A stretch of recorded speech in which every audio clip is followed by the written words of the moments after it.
News 4 Sports, driven by Toyota.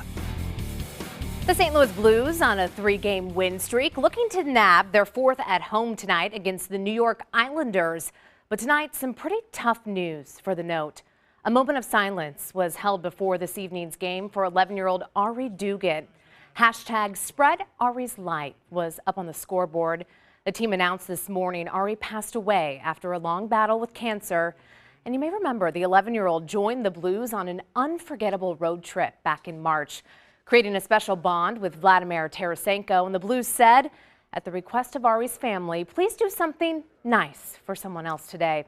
The Blues say they're going to keep fighting like Ari with a smile, but today, of course, that's easier said than done. And when the puck drops at Scott Trade tonight, the Islanders' John Tavares works around the front and gets the first goal of the night. New York actually adds 3 more before the Blues respond. Jaden Schwartz then drops it back to Braden Shen, and he sends it in the net, getting that hometown crowd finally on their feet. The Note add a second from Scotty Upshaw, but it wasn't enough to this evening. The Islanders win it 5-2. Now to college football, Illinois versus Indiana. Indiana coming in losing their last 4 games, while the Illini have lost their last 7. In the fourth quarter, Illini trail by 3. Quarterback Richard Lago connects with wide receiver Simi Cobbs Jr., extending that lead to 10 as their fans celebrate in the crowd.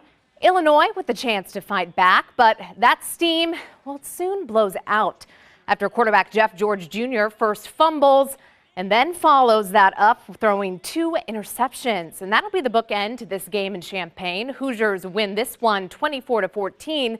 Illini coach Lovie Smith on their 8th loss. I mean, it's tough.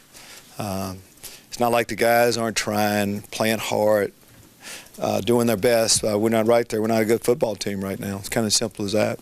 You know, offensively, it's tough duty when you can't run the football. And when you pass, they can get that type of pressure. Under the lights tonight at Faurot Field, Mizzou wearing an American flag Tiger helmet on this Veterans Day. The Tigers getting on the board first as they host Tennessee. Ish Witter pushes through for a touchdown on their second possession, but a mistake lets the Volunteers even it up here. Mizzou's Drew Lock unloads and sends that ball right into Tennessee's hands. Nigel Warrior with a pick 6, taking it all the way and diving that ball into the end zone. Mizzou, though, wins big tonight, 50-17. Next, the Tigers travel to Vanderbilt. And the focus was indoors last night in Columbia. Mizzou Arena sold out for the first time in nearly 5 years, and that crowd went nuts for Michael Porter Jr.'s introduction. But you got to take a good look here off of this rebound because it's the only 2 points he scores in his debut against Iowa State. That's because he only played 2 minutes after tweaking his hip in warm-ups. Head coach Conzo Martin says it was a precaution to keep him out during the Tigers' 74-59 win. Martin says he doesn't think Porter's injury will cause them any long-term issues. He has some rest before the Tigers host Wagner on Monday. And from the NFL tonight, Kansas City Chiefs defensive lineman Roy Miller was arrested in Jacksonville early this morning. You can see him here in number 98. He's charged with domestic battery. Now, we know that incident involved a minor injury, but no other details are available. The Chiefs say they are still in the process of gathering those details on the situation.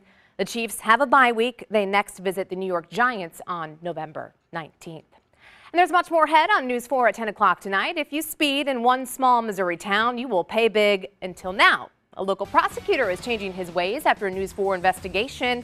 Chris Nagus explains just ahead.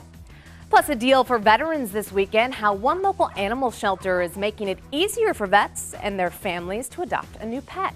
Those stories and more when we come back.